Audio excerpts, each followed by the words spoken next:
ang sabat kag with authority pa. Wow. Ariyo tutukan ta na lang sa beauty and fashion.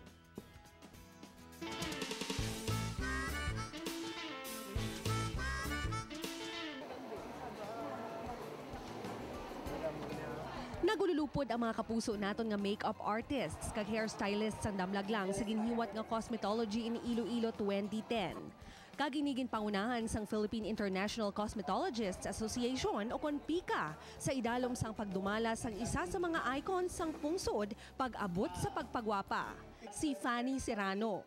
The purpose of our PICA Association, para i-professionalize namin ang industry. Ang ibig sabihin nun, makakita sila talaga nung tamang trabaho. Kung ano man yung mapili namin mga winners, this is it. Ito yun. Ang programa isa ka whole day event nga open para sa tanan nga gusto makahibalo sa mga latest sa patag sang pagpagwapa. Ma-inspire sila kung ano yung talagang nararapat gawin. Ang iba kasi sa totoo lang, ayoko maka-open pero masakit sabihin. Yung iba, ginagawa lang, hanap buhay lang para kumita. Hindi yun ang arte ng makeup. Ang kailangan dito yung puso mo.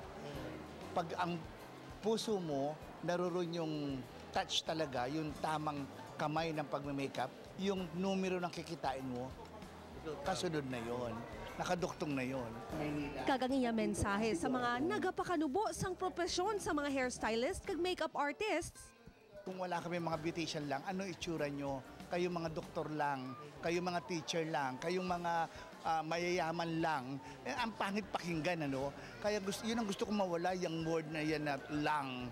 Kumbaga, hello, wag naman. Kumbaga, na-hurt ako na hanggang sa edad kong to. I'm 62 years old. Siguro may 50 years na ako na sa beauty industry. Ayaw matanggal yan lang na yan. Pag sinabi mo naman sa isang professional na arkitekto, nasasaktan din. Ganon din po kami.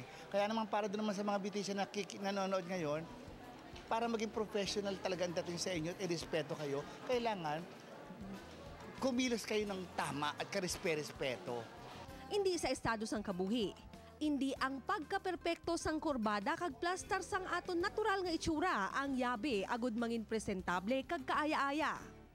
Pagi sa paghibalo sa mga porma nga nagakaangay sa aton personalidad kag struktura, dugangan pa sang maayong pamatasan.